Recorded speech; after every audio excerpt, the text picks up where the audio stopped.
Boom, and we're back to this, another episode of Happy No Fear. And on today's episode, we have a very special guest.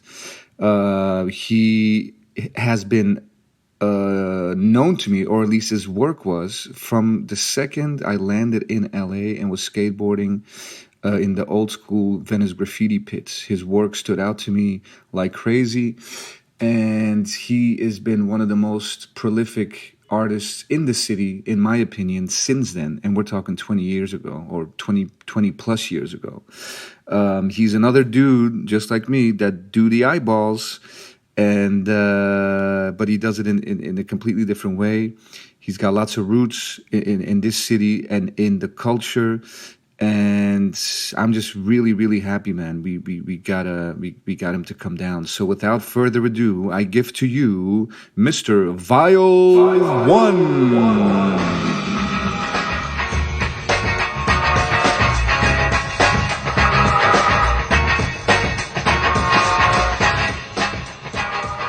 Was the one thing I remember Mir saying is that he's like, fuck, I haven't been that drunk in a long time. He goes, and I don't think I'll ever be that drunk again. And it was from when we ran into you guys in Bristol. Oh, yeah, man. And Mir was like, holy fuck. He's like, oh, I got so fucking twisted. Man, that's beautiful. Yeah, because that night we were in Bristol. Shouts to Inky. Inky. And all of a sudden you guys show up, but Inky never told me anything. Yeah. You know? And obviously it was you, Mir, and Work, I think. No, it was Man One and... Man was there? Yeah, Man One was there. No shit. And Work. Yeah. Who I no longer have communication with. Yeah. I never really got any rapport with... I don't know who he is actually, but I know his work. Yeah. So, yeah, but Mir and I guess we went out like, you know...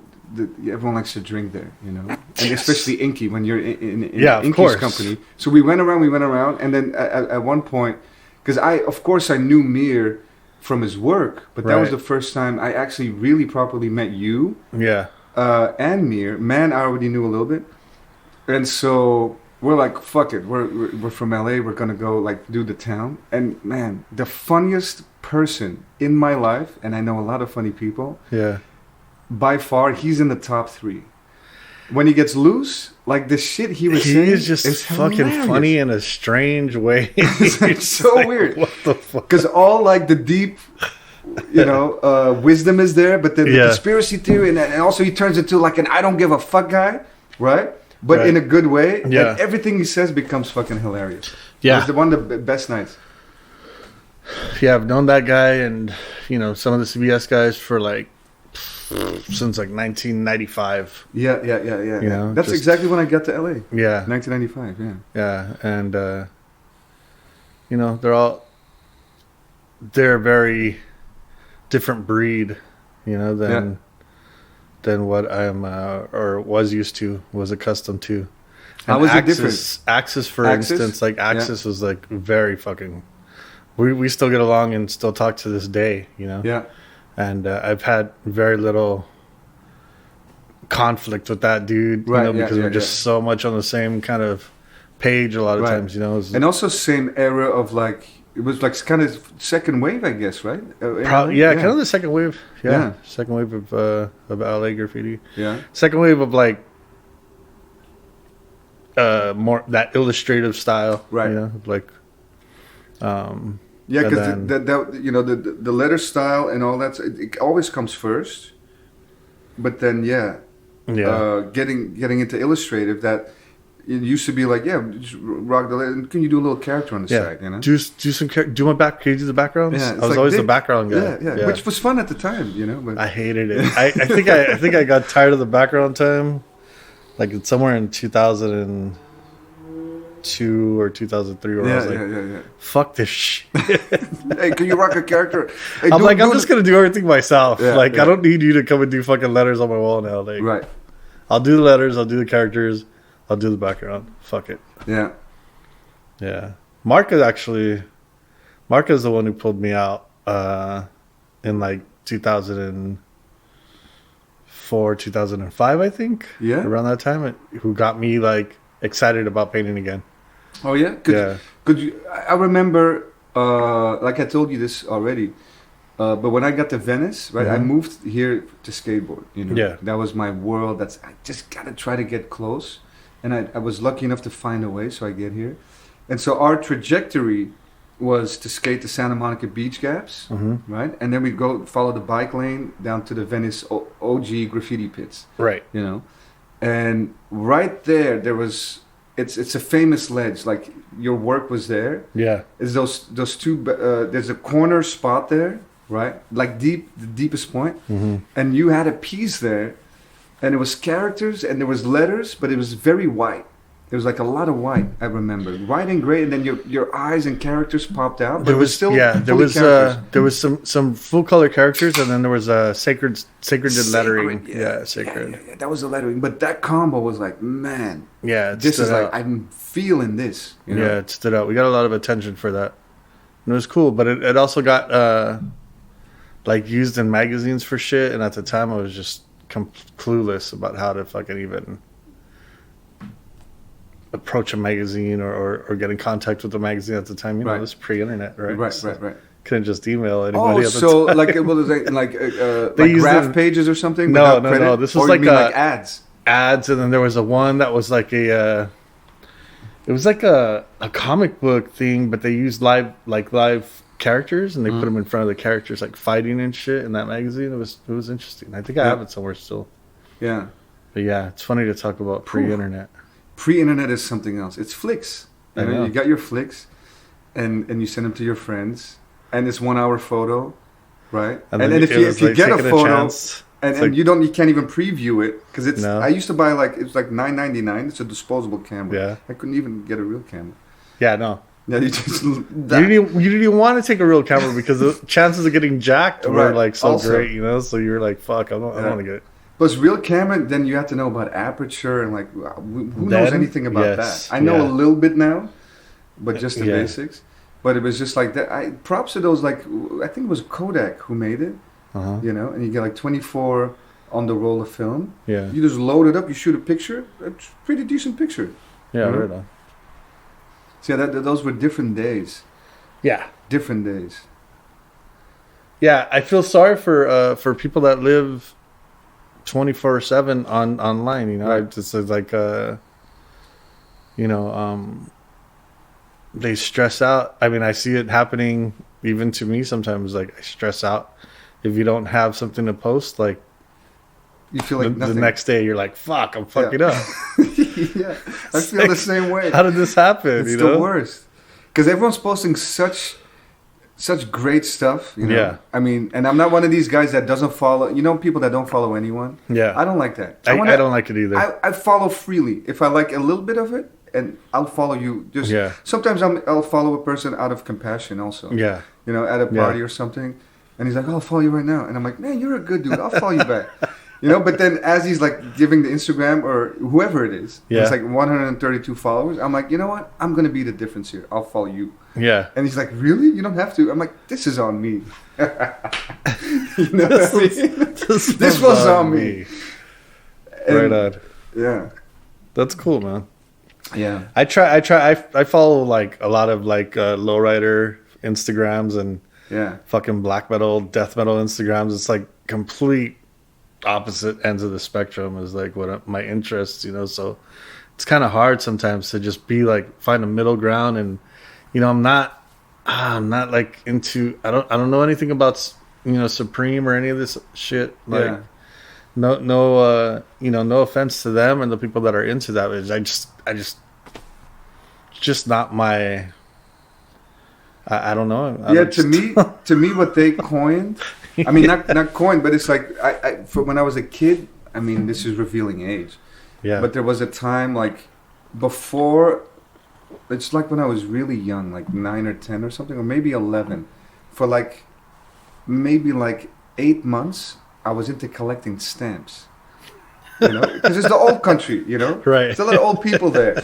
This stamp, and there's special books for it. Right. Where you place the stamp behind this it's like a layer of paper. It's like a lip, so you can put the stamp behind it, and then you have a loop to look at the artwork on the stamps. Oh wow, cool. So for a minute, I got sucked in by, I forget who it was, and I think the Supreme and all the waiting in line shit that I don't like to wait in line, especially not for a fucking T-shirt, man. Like, yeah, what are you breaking my balls? But then that shit turns around and goes. Sells like the next day online. And that's what I caught on to then, the reseller market and stuff. And so you wait in line or you pay, I guess, there's some people that pay kids to stand in line. Right. And then they get whatever they charge and then you resell. But to me, that collector thing, right, which is what it is, and then I guess the upselling of it, to me, it's just stamp collecting. And I appreciate it, it's good. A lot of people collect a lot of different things, but I liken it to that period when I was like really into stamps. So when I see those kids standing in front of the stores and like, camping out for like 2 nights, I just see stamp collectors. And then all of a sudden I'm not as mad. You know what I mean? It's okay then. It's like, no, it's a community thing. You're there, you're suffering for it, Yeah. You got this stamp? Oh, you don't, huh? Of course you don't. This stamp is from 1952. What's funny? My uncle died and left me the stamp. What's funny is I went to the fucking Pasadena vintage swap meet the other day. Vintage flea market. It's not a swap meet, flea market. And I bought a Hot Wheel. I used to love those Hot Wheels, dude. And this Hot Wheel was like a fucking Herman Munster like mobile. It was like one of those old. It looked like a hearse. It looked like something crazy, like old time. Yeah. And the friend that I went with, one of the dudes I grew up with, was Michael. Like that fucker, he went home after we went to the flea market, and he went home and started looking up all the shit that he bought. Right? It didn't occur to me to look the stuff up. Like I just bought it. I liked it. So I bought it. Like he was looking it up for what he was looking up like what he bought to find out what it was worth. Yeah. And to me, I was like, whatever. I'm not even thinking about that. But then it turned out that he bought something that was worth like $400. No shit. For like $15. No way. Yeah. So then I was like, all right, that's pretty fucking cool. Like, let me look up something I bought. So then I looked up that Hot Wheel. Yeah. And that Hot Wheel turned out to be like, I paid $4 for it. Turned out to be like $230 online. Yeah. For a Hot Wheel? For a Hot Wheel. And is this based on like eBay? Because you got to value it somehow. Yeah, like it was on sale on eBay. And it's the same Hot Wheel. It's the same Hot Wheel. It was in better condition though. Yeah, it was mint. And was it in the packaging? I wouldn't say it was mint, but yeah, it was still rolling. And yours was in the packaging? No. That's what those fuckers. None of them were in the packaging. Oh, it doesn't matter. No, not even the ones that they were showing, dude. I mean, I'm telling you, it's a thing. I like this guy, Gary V, the motivational guy. You know who that is? No, I don't know him. Like, he was like an early investor in Twitter, blah, blah, blah. Russian immigrant son. Mm-hmm. And, like, he's doing really well. And he's always saying, look, if you're broke today, good, and not good for you, the best way out is you just, like, do that. Or go on Craigslist, you buy whatever they got and you resell. That was that dude, right? Yeah, Gary I did. V. Yeah, I did see that guy. Yeah, I love that guy. He said to go to the like free section and turn around and sell it. Free section, and also like, and I like Craigslist now a lot more than ever because like sometimes I need something or whatever. Like I got this on Craigslist, I get that on Craigslist, this table, and it's like because I would buy it new. Yeah. But why should I spend, let's say, $350 for this table when the same table, hey, it's on Craigslist for like $60? And then I always go, well, do you deliver? And then they say no, and then I say, well, then it's $45, and they're like, okay, just come get it. And then I say cash. He's like, yeah, to get him excited, and I get an even better deal. Yeah. It's good technique. So I learned it from Gary. So what's funny is that like Craigslist is like our generation's shit, and older, and then OfferUp is like the younger generation shit. I don't even know what that is. OfferUp? Don't even go. It's a website or it's an app? Dude, it's an app and a website. But don't go, dude. It's like a fucking talk about. There's everything you wanted. Sleep, dude. Is there a Teddy Ruxpin on there? Because I never got my Teddy Ruxpin. Probably, man. Probably. You just type in what you want. You put the fucking mile radius of what you're willing to travel or drive or whatever. And then before you know it, like all this shit you don't need OfferUp is there. I'm going to look it up. And you could offer, so it's so easy because like, so you place and a I hate bid to give this kinda. It's fucking like a bid kind of. fucking you put a bid. So somebody says, "Oh, this dude had an acoustic bass that I wanted. I don't play bass, but I wanted an acoustic bass, Right. Because it had to go. I have an electric bass, so Right. I had to go with my electric bass. I have to have an acoustic bass, of course, right? So fucking he had a bass there, and it was like $150 or something like that. And I said, I'll give you 120, just to play the game, you know. Yeah, and he was like, sure. He was like, I'll take it. He goes, but I'm out of town right now, and I'll hit you up when I get back. And I was like, cool. He never got back to me. Never got back. Never got back to me. But you gotta ask, like, when do you get back to town? I just hope he died in a fatal car accident. No, really? Oh yeah, I want that fucking guitar, dude. Hey, if you're out there, contact Vyal at vyal1.com, and he'll throw in. He'll sign your girl's titties. Oh damn! I don't know about that. Man, I knew this chick a while back. I'm no longer friends with her, but like she was dope. And what she used to do, just to fuck around, is she would post on Craigslist, and this is like, I would say like 5-6 years ago. She would say, a bag of Funyuns potato chips, opened, only 3 eaten, 97 cents, OBO, which means our best offer. She would post that on Craigslist, and she would just do it to find out who's the smart fuckers, and you know, just for the responses. And then she would like sometimes become friends with the witty minds that would like see the joke. And sometimes, you know what I mean? Yeah. And of course, there's no profile or nothing, but she used to fuck all the time on Craigslist. I'm slipping. Probably she did, but that's married but looking or whatever. That's a different section. Yeah. But she used to fuck around with people all the time, and she would tell me, and I'm like, you're just doing this like by yourself in the dark, and you just, who knows about this?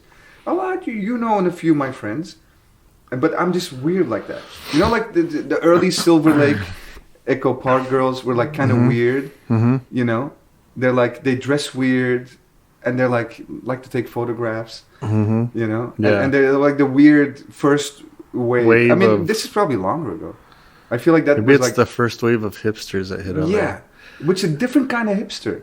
I think, you know what? Now it's a fashion hipster. Sometimes I listen to certain music and I'm like, were they hipsters? And I just wasn't hip to it yet, you know? Like, like old the school shit? Yeah, like the B-52s. Yeah, I love the B-52s. I like the B-52s. I love them. But then I look at them and I'm like, hey, wait.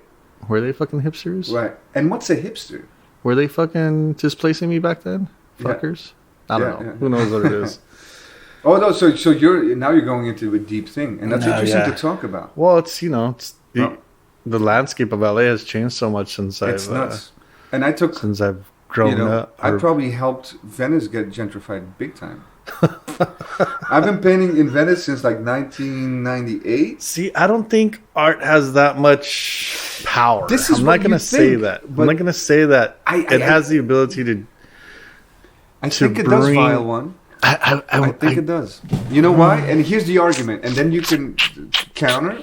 Okay. But I keep hearing, there's not been any direct accusation, but I keep hearing that in the process of gentrification, you take a neighborhood, right, where kind of anyone can live, right? And by anyone, I mean there's like a single home family with, let's say, it's just people that don't make that much money, or artists or whatever, or people that need budget to put into their work. You know, to be an artist, no one knows, but it's expensive. Yeah, you got to paint a lot for free. You got to have canvases, paints, studio. You know. Work ready to go. Oh yeah, and so apparently the process of gentrification is you take one of these neighborhoods where the rents are low, right? Then you invite guys like us. Hey, I got this building. I got, it's a good spot, good location. You know, we can pay. The budget is small, as you can understand, whatever. And because of the location or whatever, or because we like the neighborhood, we say yeah. Or sometimes when we get lucky, the budget's higher. And most of the time, to be even more real talk, we do it for fucking free. Let's also be real. And so then the art is in that community, but there's not really like a coffee shop yet, no gallery yet. Yeah. Right? Hold on. Okay, I'm listening. So this is, I guess the gentrification. Hold on, and then the coffee shop pops up. Then it looks more appealing and quote unquote safe for students and young cool people and people that are starting off in life. Then all of a sudden we got some skater kids, we got some artist kids, cool chicks taking photos, blah blah blah. And then all of a sudden it's sort of like, look, I can live in city X, or I can live in the nearby city, which there's energy there. There's little pop-up events, there's little gallery shows, there's coffee shops, there's younger kids, there's youth movement, right? And then when it hits a certain sort of like the neighborhood is now full and full of art and full of like creative youth energy, then the landlords flip it. And what used to be $1,200 a month or $900 for an apartment now turns to $2,200, and then new projects come up, and then you can get a loft for $3,200, right? Yeah. And so I guess that's what's been employed or described worldwide as gentrification, and that's why I don't feel bad, but I see it happening. Yeah, I would say that my experience is different in dealing or engaging community, and also in gentrification itself, because I come from the neighborhoods that like we've been fucked up for a long time. What neighborhood do you come from? Well, I'm from the East LA area. Right. So which most part of the particularly? I mean, So I grew up in Park, Boylan. no. See, that's kind of more difficult to say. Like, Right. I lived in Monterey Park. Right. I spent a lot of time in City Terrace and East LA because that's where my grandmother lived and that's where my aunts lived. Right. So it's just like, and as having two working parents as a kid, you spent a lot of time with your relatives. So Right. to say you grew up in one, a lot of people that I know grew up in different parts of East LA, Boyle Heights. Right. So But to say, for all intents and purposes, just East LA. Yeah. when you say East LA, you just say East LA. It's Right. like, the Whittier Boulevard, Right. Commerce. It's the Commerce Theater. It's back in the day on Whittier Boulevard, there used to be all these theaters there. Right. And those were like where they used to show like kung fu movies for like $3 for like the whole fucking day. Yeah. Yeah. And you would just go down there and spend the whole Saturday there and watch vibe. kung fu movies and yeah. And it was, there was gangs and there was shit happening and shit like that, and there was a lot of stuff. But we used to, when we started becoming more active in painting and got a little bit better, we would go to these neighborhoods, and people who owned the houses that were like people that we recognized, like our aunts, but not our aunts. You know what I mean? But like Right. people that we knew, They're aunties by proxy. or just familiars. You Right, know what I exactly. mean? And they had this wall that was getting tagged, and Yeah. I was like, "Fuck, my aunt's wall gets tagged all the time." Let's do a nice piece on it. So let's do some pieces on it. Let's see if they let us do this wall. And So they it was usually more of like did, a right? community. Yeah. Yeah, it was more of like a community Right.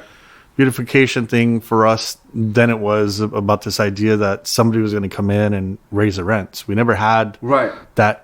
That didn't idea really exist yet. That we 'Cause didn't. but it did. But it did exist. Roughly what year are we talking? I'm talking from 95 till like 2005. Yeah. 2000, Yeah. maybe even 2010. Yeah. So, but Of just us having walls, and then once we Right. secured the walls, we kept painting the walls. right.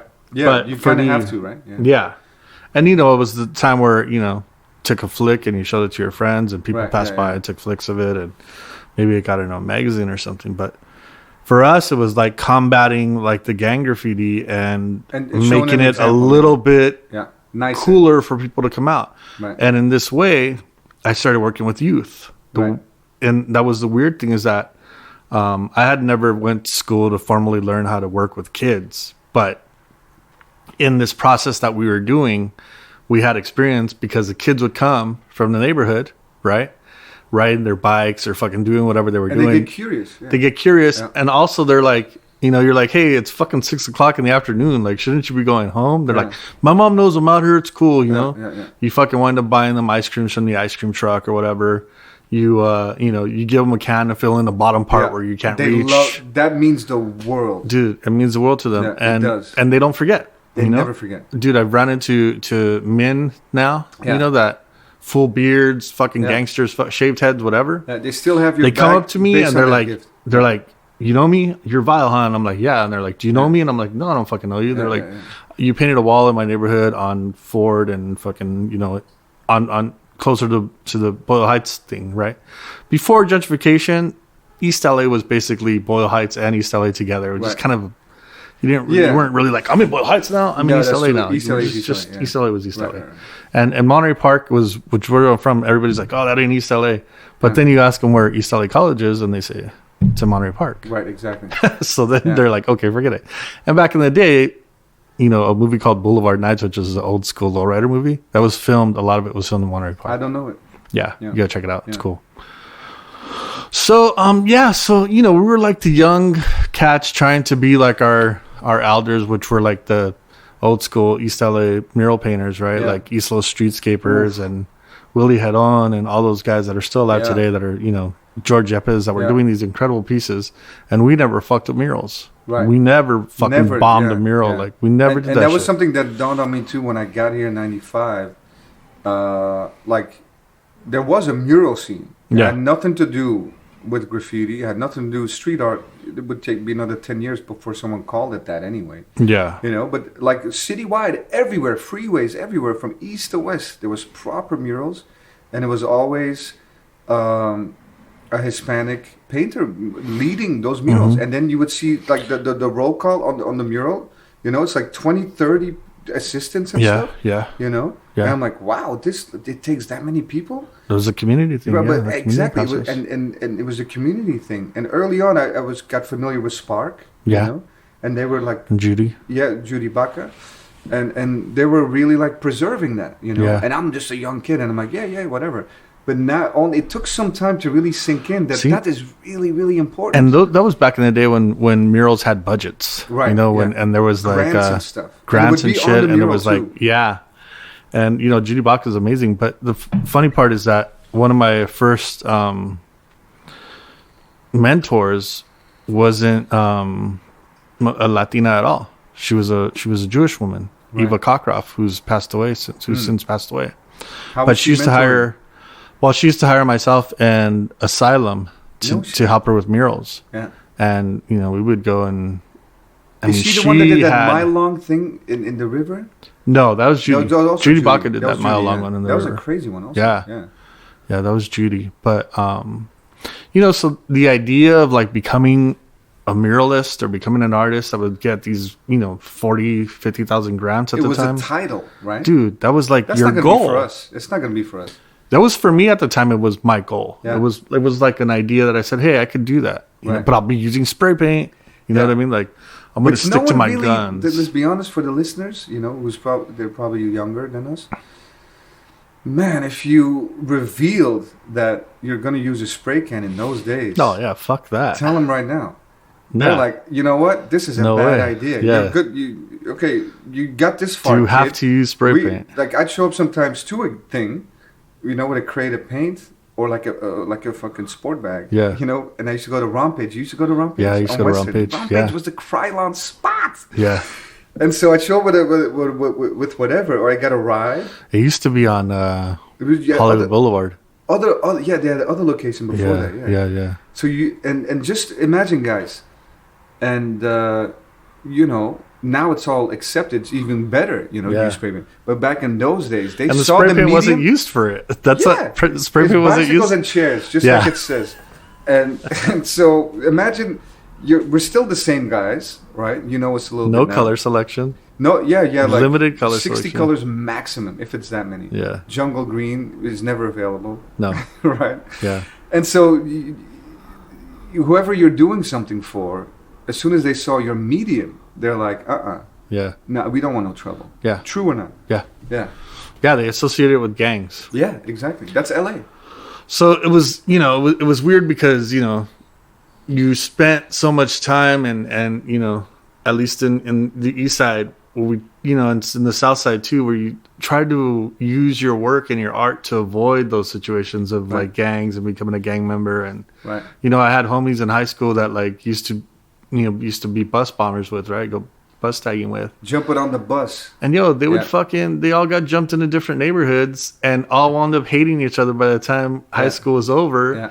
And I was like, holy fuck, where did everybody go? Yeah. You know?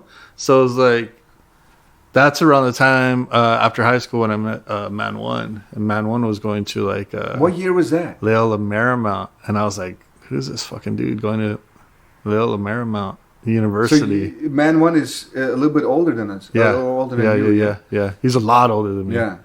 Just kidding. But yeah, he's a bit older. Yeah. But I think he's always sort of been... I met him... He's always been business-minded. Yeah, I met him... The first thing I booked... Because I'm like, man, I'm over here. I got no backup. I got, you know... Also, La Migra was looking for me. You know, real talk. Real fucking talk. I'm like, okay. So I finally got like... Did extra work and stuff. I'm like, I gotta earn a living somehow. You know what I'm gonna do. And then finally, did a few... That was actually one of the first things I heard about you when I was like, who's this guy chasing? They're like, some model. And I was like, fuck that. You heard that? I did a little bit of that, but I'm not that, you know? No. I was just like, give me a check, you know? Whatever I gotta do. Yeah, of course. And so I met Man One. So I finally got an agent through, I forget how it happened. The first audition I went to, right, as a skateboarder, was a Sony PlayStation. The year was 1998, I think. Dude, I wasn't even born. Wait, how old are you? No, I'm just kidding. I'm about to say, bro.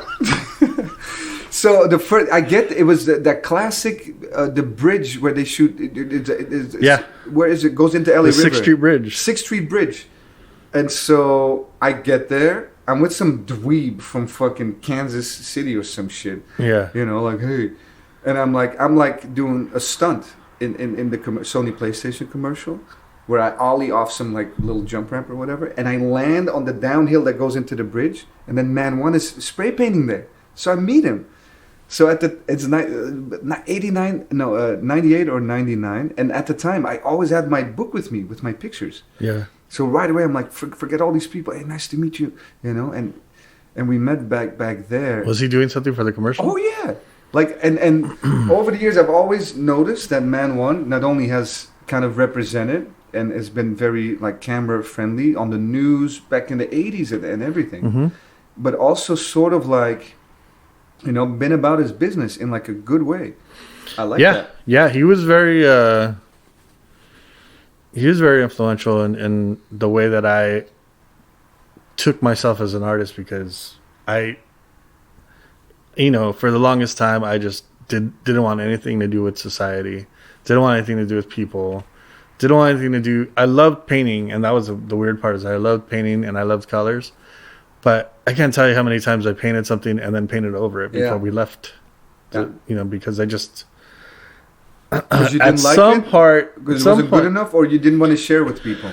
Because partly because I didn't feel it was good enough, and then I guess the other part was subconsciously was that I didn't want to share it with people. Wow! So even if it was outside, they would talk shit to me. They would be pissed off at me because they said, "Oh, you changed your color scheme." Shit. Wow! And the time that it took us to paint these pieces, you changed your color scheme 3 or 4 times, and then you just painted over it. No shit. So you would do a piece somewhere, right? A character or a piece, and probably no photos even or whatever. No. Yeah, and you just do it. It's like and then paint over it. Man, that's so romantic in the sense of like artists. It's like proper artists. Like there's a pain. I got it out. Why should I share my pain with anyone? This is private. Yeah. Wow. It was funny. It was I was weird. That's amazing. I've always been kind of weird, it wasn't the point. It wasn't because I was an artist that I felt like I needed to be weird. I was just weird. Yeah, but that's the opposite of what people do now. People post like food porn, everything. To show off their life. Dude, right? I'll post a sketch, and I post a sketch, and the sketch will get more love than like a wall that I worked on for 2 days. And I'm like, what's going on? Yeah, I should just buff it. Yeah, I should just delete my Instagram. Yeah, share it with nobody. Yeah, there's something to be said for that too. To be like the mysterious person. I mean, for me, graffiti was all about mystique, and I still like cover my face sometimes, even though people know what I look like. I still like to cover my face in photos because, that nostalgia, but also like natives too, like back in the day, like Native Americans, like some tribes used to think that the camera took your soul. Right. So they would cover their mouth and their nose. I've heard that a lot over the years. Yeah. And then people like the Zapatistas, like that movement, they would just have their eyes open because that's that was the importance of you, like, right. Yeah, among other things. The documentation of it, right? The stealing of that moment steals your spirit. Yeah. Right. And there's something to be said for that. And actors will probably know a lot about this a lot more, you know. But there's probably something true about it. Also, when people take photographs, they're as now, you know, as unnatural as they've ever been that evening. Let's say, you know, if you shoot it like at some whatever, or during any time during that day, they're the most unnatural when they're posing for the photograph. Right. In skateboarding, we used to say, "Hey, get the fuck out of here, poser." Yeah. But you know, it's hard not to pose because you're sort of like given like, you know, and there's like a few different ways as a guy. You know, you got a selection. And then as a grown man, like you gotta. You gotta quit with the selfies as a grown man. I personally think it's always been embarrassing. Yeah. I don't care if you're a girl or a guy. Yeah. That's to me like just the motion of the camera being in front of your face. To me is like, I don't even want to know you. You know, in a way, if you did that and then you took 20 photographs and then you post the best one, like I don't even know what to say. Unless you're telling a story and you got some fucking amazing shit to say, then that's cool. Then maybe. But even just posing for a photograph is a little bit like, okay, I can do the peace sign. I cannot smile. Yeah, I can point. I can point. They have that Cope 2, I think it's like an Instagram Cope 2 pointing at things. They're pointing at people. Oh, yeah. Man 1 points at everybody too all the time. I'm always clowning. Why are you pointing at that? Yeah, it's a thing. Fucking Bill. I forget. Yeah, it's true. It's the finger out to the guy you're standing with to big up the guy. Yeah. Yeah. So I just I just cover my face. I'm just like, just. I think we just turn around. Yeah. The back of I've done that one too. Yeah. That's a good one. I like that one.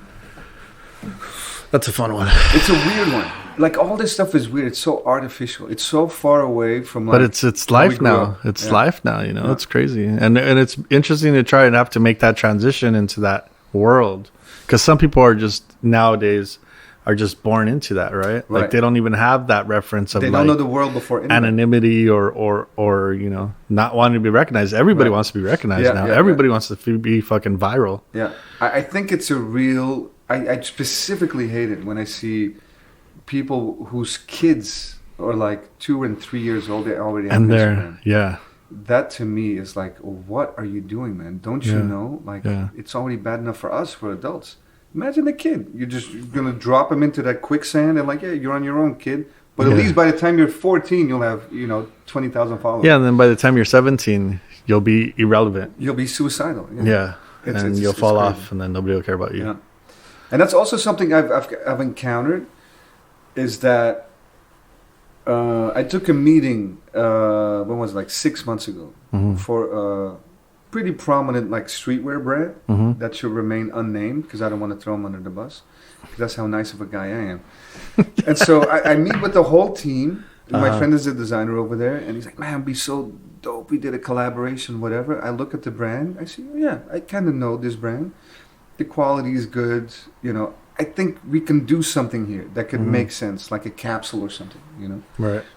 I meet with the head of sales, the apparel designer. We're all vibing, and I brought old samples because I used to have a line where we would produce in China, like early streetwear, like 2001-ish. And they're like, wow, this is bananas. This is now. I'm like, yeah, probably, because I'm old, and it's like 16 years later. And then showed like the work in the street and the graphics and all that sort of stuff. And I was just like prepared. And the team was like, this is going to be the best. We've been looking for someone like you that understands the design and the apparel and all that sort of stuff. Then all of a sudden the CEO walks up. He was late. Joins us at the table. First thing he asks, he's like, what's your Instagram? Oh, yeah, the art of chase, whatever. Oh, you only got 20,000 followers. There's nothing we can do from here on out. Wow. Yeah, straight up. And I was like, excuse you? And I'm like, wow, this guy is for real, man. Yeah. And then, his team felt embarrassed.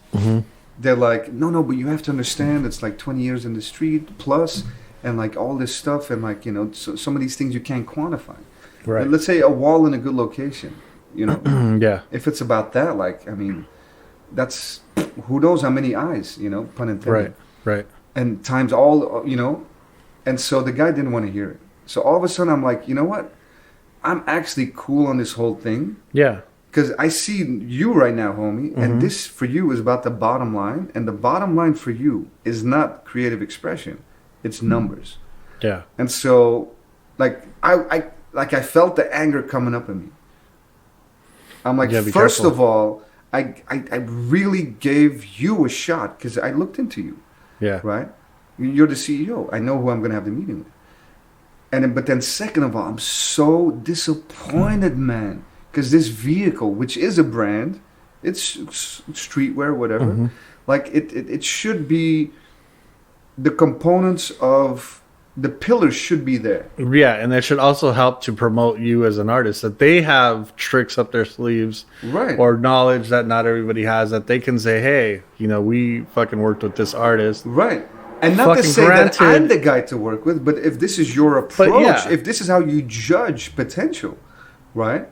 Just because I didn't, spend whatever, a couple of grand to buy 100,000 followers or all the tricks that I don't know about, right? Like the merit of the work, and that's what, just to relate it back to what you were saying, like this popularity game, like chicks, if they could, they would show a little pussy lip.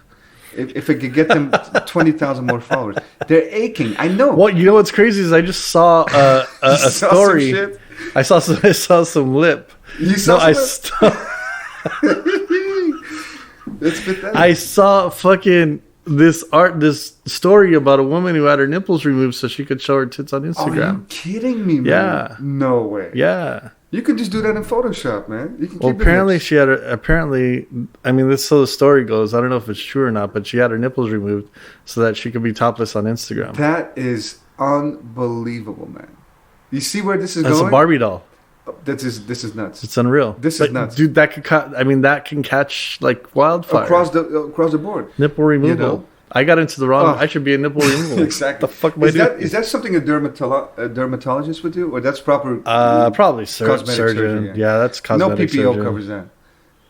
No, probably not. No. So yeah, it's getting gonna take a while to hit the hood. Strange place, man. It's almost like psychedelic. Like, wait, you're removing body parts? Yeah. And for what? So you get like more likes and followers, so you can show off the perfect curvature of your tit. Get the fuck out of here. How long is it going to last? Yeah, how long is that going to last? How long is that going to last? You're mentally ill. You should be medicated. And I don't even like medication. Yeah. So, and I see people who do it really well, and then I see people who don't do it really well. This posting curation or whatever, and a lot of times I'm just disappointed in the crowd, in the public. Because I see a number of creative people that are like, this is boring. And then I can't believe 120,000 people are following this stuff. And it seems to be authentic. You get you get 3,000 likes. Just bananas. Yeah. How is it possible? I just stay away from that explore page, dude, because that explore page is the one that does it. Where you some rapper that comes out that is like literally not rapping, and he calls himself a rapper, and then he's got rainbow hair and fucking a big tattoo on his face, and he's killing it. Yeah. I mean, now he's locked up for a long time, but yeah. And then I don't even know who you're talking about. I'm talking about this kid.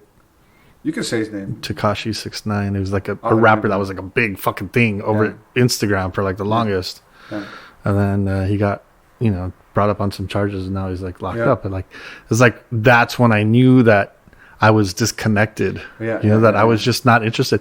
But in all honesty, like I've always been kind of disconnected. I've always been into the super underground subculture shit.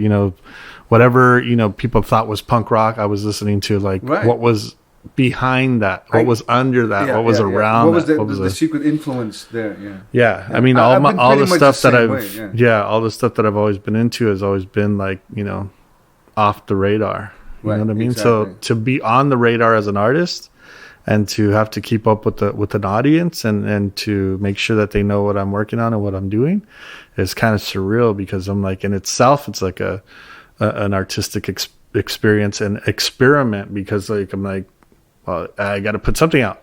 Yeah. Because if I don't, then I'm starting to feel like I'm not doing anything. Right.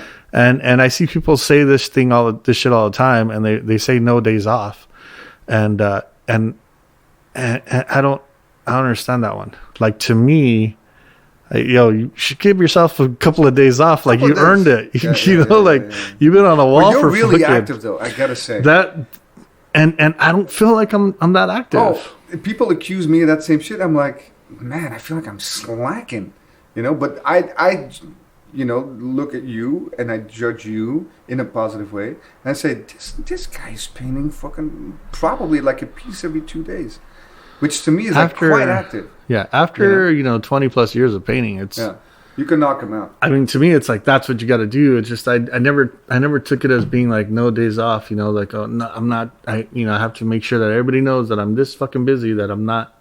It's not about that. It's just that you love it. Yeah, and I can tell you love to paint. Yeah, because otherwise you don't paint that much anyway. Right. I mean, in general, like I hate when guys are like they'll go. Do their 6 wall murals in the street, and then all of a sudden they're like 5 years in the studio, and they'll keep reposting different angles of like, how they use like walls to like sell. It's like, well, I know the wall dogs from the posers, maybe the wall you did is nice, but what I like specifically about you is that you love to paint walls. Yeah, because I love to paint walls too, but you really love to paint walls or anything. I just get a lot of. I mean, I just. I'm in a lot of situations where people are like, hey, I got a wall. And I'm like, all right, you fucker, where's your wall at? And I go and paint, it's just like, fuck. That's the trick, You know how many kids come up to you and they ask, hey, how'd you get this wall right here? Yeah, right? Yeah. I have people like asking me like how I get all my paint. And I'm like, I fucking, I get some sponsorship, but, sometimes I just overbuy for a project. Like, who doesn't overbuy for a project? All the time. Let the client pay for it. Yeah, overbuy. Yeah. Like, let them pay. Like... And I mean, not you guys that have hired me in the past, though. No. That's allegedly anyway. We're just. I'm talking about super clients. Yeah, old school shit. Yeah. But it's true. Like, I always say that the more I paint, the luckier I get. Yeah. And to be in the street, sometimes I'm aware that this particular location where I'm painting, right? If I drag this out an extra day, it's just good for business. Somebody's going to come up to you and be like, hey, I need this done. Right. And people ask me that all the time. Like, and I said, just get out there and do it. Like, and they're like, oh, that's easy for you to say you have, sponsorship or you have this or you have that. And I'm like, I didn't always have that shit, know? And by the way, like you talking about 1995, I mean, we didn't even get respect. Yeah. It's like, what are you doing over here? Yeah. You're like classified as like lower echelon. Yeah. Spray painting on the wall. Yeah. Really? Or it's like dangerous shit, or so they perceive it. Yeah. So like... Because it was. Because it was, I mean, that was the connotation. Yeah. That's definitely the connotation. So... And it's weird because it's weird because all that stuff that was, back in the day was, quote unquote negative. The gang shit and the stuff, the life that you try to avoid, which a lot of people I'm in cruise with, live that life. I don't ever pretend that I was a fucking gang member. Right. I don't pretend I was in a fucking hood. Like, I know what that comes with. I know what the repercussions of that are, right. And I know what that lifestyle was about. For people to nowadays, they say shit like gang, or they do all these fucking stupid ass things. They want to be affiliated with some drama. You guys don't know. Don't even fucking do that, So many people women call themselves chola these days, and it's like a sign of power. But none of them want to be a chola with my aunt, who was a fucking chola from fucking Gardi Loma, or my other aunt, who rest in peace to her. They were gangbangers. They gangbanged in the 70s and the 80s, and they were real shit. And they fucking... you talk to them and they're like, get out of here. Yeah, and it's also generational. Like, I knew some homies and also home girls that, their dad is in the joint. Yeah. Their both parents are in the joint, getting raised by grandmothers, abuelas, and all that sort of stuff. Mm-hmm. And then, they're in the neighborhood, so they shave their eyebrows, they pencil it in an inch higher. Mm-hmm. They got the brown lipstick, also the Cortez, whatever. Hot. They're super hot. But, you see that, environment is everything all the time, and if you can sort of like break the algorithm right? Which is what you did. And like, man, create and positive and travel outside of the neighborhood and go to other parts and, you know, and click up with other people. That's a beautiful thing, man. I mean, the first time I left LA, Asylum and Man One had left to Germany in 1994 or 93, I think it was. And I didn't take part in that project. But then in 95, it came up again to go to Germany. Yeah. And I went to Berlin. Amazing. Fucking changed me forever. Changed me forever. Yeah. You know, the work ethic of the German artists, the way they respected what they did. They had self-respect for what they did. They took it seriously. They took it like a job or like a fucking career. Yeah. They treated it like that, you know. And did you see the dime stuff and the Lumit stuff back then? I would say I think we did. I would say I mean we linked up with Usher, and who at the time was like very active but not anymore. I don't know where he's at or what he's doing now, but so yeah, naturally I think all those dudes were probably up on the walls out there. Yeah. And that experience alone, that you know 3 weeks or whatever that we were there. That's big. Dude, that shit fucking kept me motivated for fucking 10 plus years, you know? Yeah. And now I'm able to travel a lot more and get invited to some other places and do some cool things. And I still always get inspired by that, you know? Yeah. It's like, that was a specifically interesting era, you know? You went 94, 95? Wow. I mean, East Berlin was still gray, bro. Yeah. It was like once you crossed, fucking gray. Yeah. And there were so many workshops. And this was the one thing that was interesting. And that I can't explain to people enough is that like back then there was fucking workshops for graffiti. And you could go to different nonprofits that were out there, whether they were nonprofits or just fucking, set up, and there was panels and you go paint, and then they'd be like, all right, let's go to the next one. And then you fucking there was like a full day of making rounds to like these public spaces or spaces. In Belgium, it was the same canvases. Way. Workshops. Because it's like, they call them jeugdhuizen. It's sort of like youth houses, right? Kind of community centered, but specifically for kids under 18. And so they try to expose to all the cool things, whatever. And I used to teach some of those things for skateboarding, right? So I do like a camp. I'm like 15 myself, and I'm teaching kids, you know, skateboarding. And then right when I left, some of my friends were starting to teach like the workshops and just basic can control, you know, what to look out for, how to cut back, you know, outline, you know, those kind of things. And like, it's just, it was never, because it was so far removed from the gang culture, you know. Yeah. Right? They just saw it. There was no negative connotation. Europe has that rich tradition with the arts and the church and all this kind of stuff. They just saw it as a medium a lot quicker.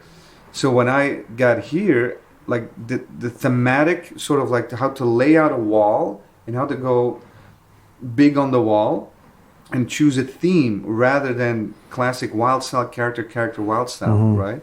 Like that was already sort of like in my being through, like, let's say a dime or a Lumit or Mode 2 or Delta or some of the other examples. Like we already saw, like, oh shit, you don't have to do the classical, the New York sort of they were template. Taking more of the mural art, but it was super overwhelming at the time, you know. I was just a tagger back there, and some throwies and whatever, but like maybe I rocked, I don't know, a couple of pieces on the bridges or some shit, but like to say I'm gonna paint this wall, it's like, no way, I'm not ready for that. I'm scared shitless. Yeah. So that for me started here.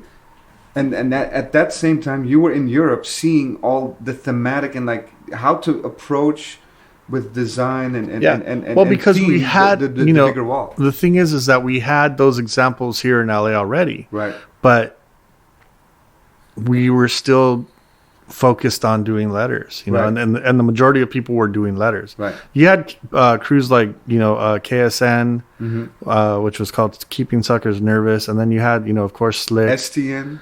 STN and K2S, of course. Yeah. K2S was heavy into lettering. Right. STN heavy into lettering. KSN was more doing weirdo random shit. Right. Like they would do this thing called Belmont Tunnel News. Yeah. And they would take all the graffiti gossip and they would paint a newspaper on the wall and write different shit, like MAK battling BC this day, this. Because that's where all the battles went down. It was like information, and then somebody, I forgot what character, somebody did a character like meatballs in a pot, like over his head, and it was like a fucking character, like full color. And then, like Hex had like, the ducks, which is like, I think one of my favorite pieces of his that he's ever done at the Belmont was, these super detailed ducks wearing masks and stuff, all kinds of stuff. They were wearing the duck there was one duck and it was wearing a mask and it was like a bandana and it was super detailed. And then of course the Slick and Hex battles. Battles, I'll say battles because masters, man. Yeah, just masters. Some of them, and it's funny, all in Europe. I tell Slick all the time. I always tell Slick all the time. Props to Slick for forever. But I tell him all the time. I'm like, yeah, dude, this shit or that shit that you did or this shit, and he thinks I'm fucking with him. He always looks at me like, he's like, don't fuck with me. I'm like, I'm not fucking with you, dude. I'm like, this twisted skull you did at Synergy building, like that twisted skull, like I'm still trying to get there. His hip hop swing, for lack of a better way to do it, in the letters, in the characters, there's that like, I guess letters flavor. That flavor. Early on, I guess letters were like in b-boy poses, in the New York tradition, but the way he always did it was like, it's just so apparent. It's like, it's popping, it's alive, it's fat. Back in the day, there was you say that's fat. If you got like skinny little outlines, like Insecure, you don't have penmanship on the wall, so to speak. It's not fat. Yeah, not fat. Well, shit used to be Def too. Def, yeah, and Matt Stupid Fresh. Props to Deffer. Yeah, and it's crazy to see those dudes, right, and grow up with those guys in my in my peripheral of being influences, being inspirations. It was masters, man, and being fucking people that you did not want to cross paths with. Like you didn't want to cross paths, like legit, like. No, just in general. Like in because the gang shit and the graffiti shit had kind of started, becoming one. Tag banging and all that shit. You can't rock with me like that kind of shit. Yeah, and not only that, you had neighborhoods that you had to walk through to get certain fucking areas, and to get certain yards and shit like that. So it was a lot of and people like Deffer who were like, people meet him nowadays and he's so nice and he's cool and shit. And he's still cool and he's fucking amazing. But I think he took the energy that he used to have and he put it into what he does now, which is why he's so fucking beast with everything, right? You just set him off and he goes and fucking he kills these fucking walls. Yeah. But back in the day, if Deffer showed up to your party, you just kind of wanted to go home. You know what I mean? Like I'm out alpha over here. I mean, it wasn't even intentional. It's just he was just that intense. He was just that dude. Yeah.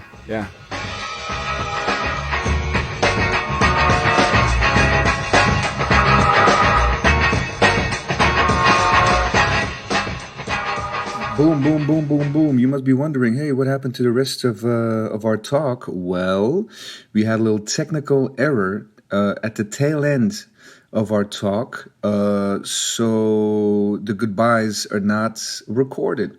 But don't worry, you can find Vyal One on Instagram at Vyal One, VYALONE, and I think his website is still up as well, vyal1.com. But Instagram is definitely the best place to follow what he's up to almost every day. So please go follow him there. Again, Vyal, thanks for coming through. Big fan. And so nice to catch up with you. For everybody else, you can find us on Instagram at Happy No Fear. And as always, do us a favor, share this podcast with a friend, rate it, and maybe even share it wherever you can. It's that helps our endeavors here tremendously. So until next time, bye-bye.